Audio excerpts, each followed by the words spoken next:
My name's Daniel Kwan. Welcome back to another electric skateboard range test. This is the Ownboard Carbon AT. So we're gonna find out how far it's gonna go. You've seen me ride this before. I tried to do an incline test the other day, but didn't really work out. I think it's got a 14 amp hour battery, so we'll see how far that can take us. If I get the opportunity, I'll also do a top speed test. It should go to 38 kilometers per hour, but I'm in a very downtown area, so it's I'm not sure if I'll get the opportunity, but we'll see. I also gotta try to avoid traffic cops because we're not really allowed to ride these things in Shanghai, so wish me luck.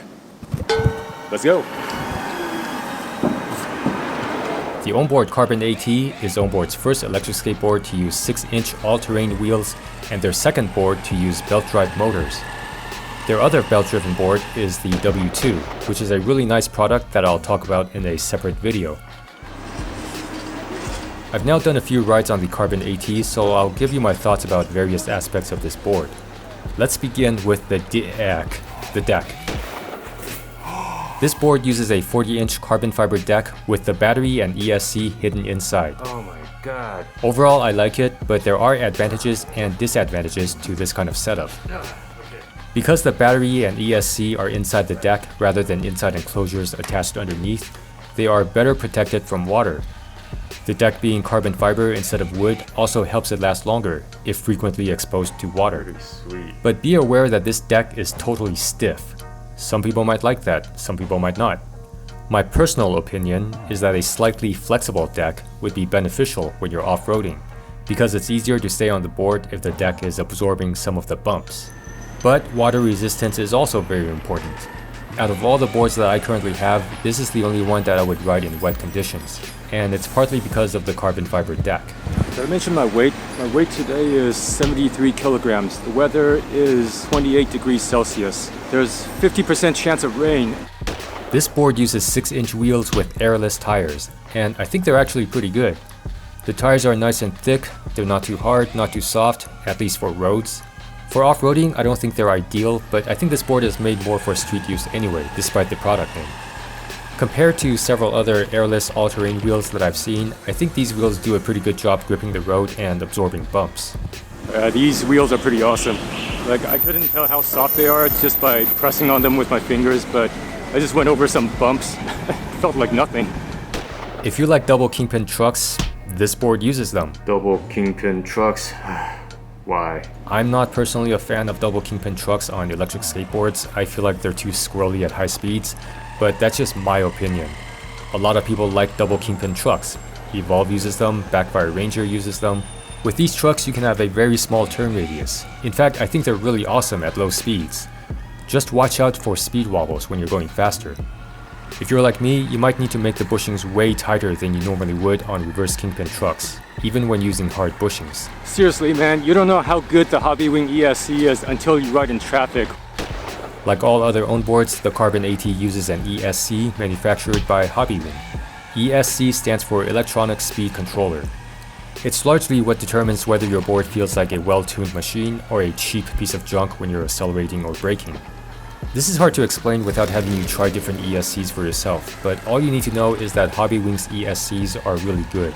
The acceleration and braking controls are intuitive and accurate, and that's really important when you need to make fine adjustments to your speed, such as when you're riding in traffic. The remote is the generic Hobbywing remote that comes with most boards that use Hobbywing's ESC. It's a very good basic remote. The only problem I have with it is that it's a little bit too basic compared to the remotes used by Carbon AT's competitors. The competitors' remotes have telemetry displays on them showing things like how fast you're going and how far you've traveled. I hope that Ownboard will come out with a new remote with a display in the future. The Carbon AT's outrunner motors are pretty big and surprisingly quiet. I don't like talking about motor specs because I don't understand half of it, so I'm just going to throw some numbers on the screen.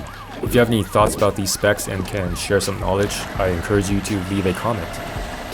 The belts are 5M and the board comes with an extra pair in case you need them. You can adjust the tension of the belts, and I actually had to do that because the belts were slipping. A general rule of thumb is to have the belts as loose as possible, but without slipping.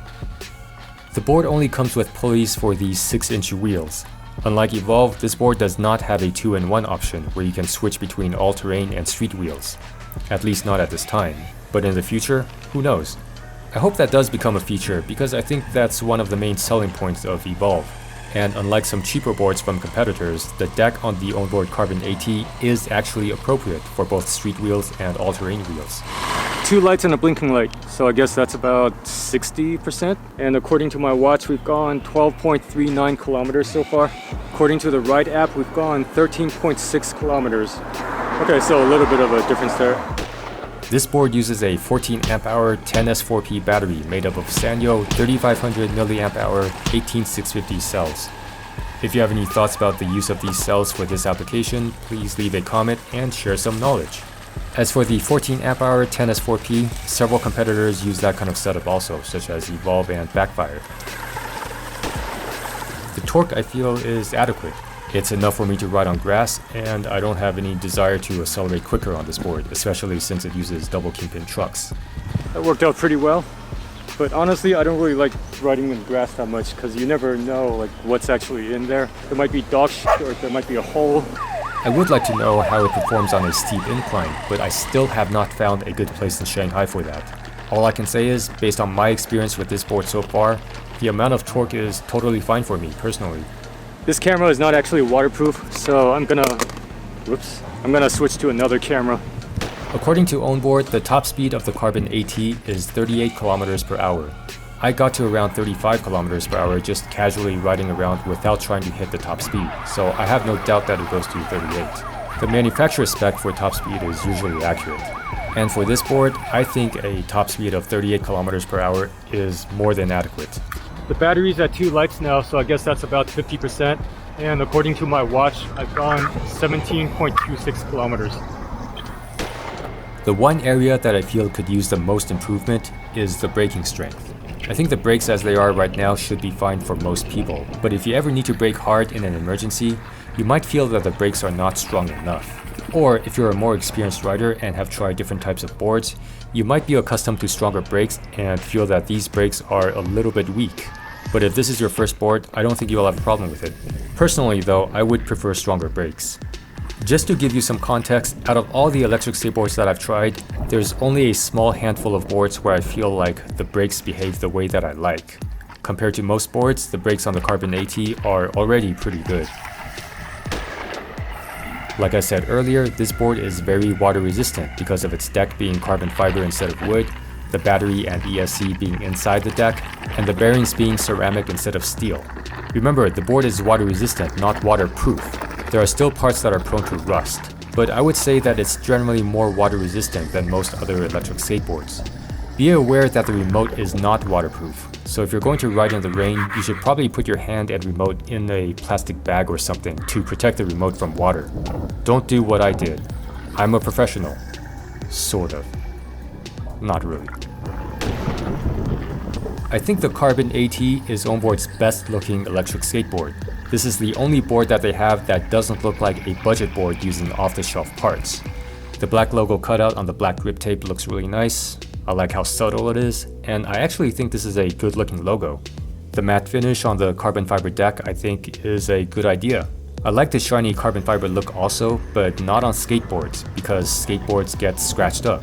It's like someone keying your car. But with this matte finish, I think it looks even better when it's dirty.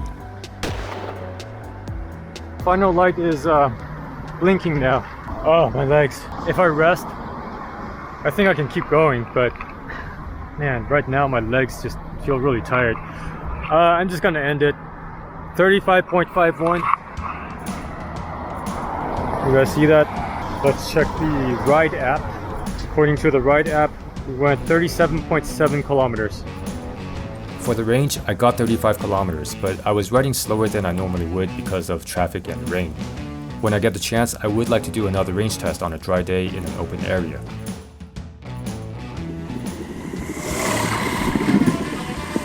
I think the Ownboard Carbon AT would be good for people who live in places where the roads are either really bad or have a lot of gravel. Even though you can't currently switch to street wheels like an Evolve board, for the price of an Evolve Carbon GTR 2-in-1, you can actually get an Ownboard Carbon AT and an Ownboard W2, and still have money left over. I hope this has been helpful. Let me know what you think in the comments. For additional info, be sure to read the video description.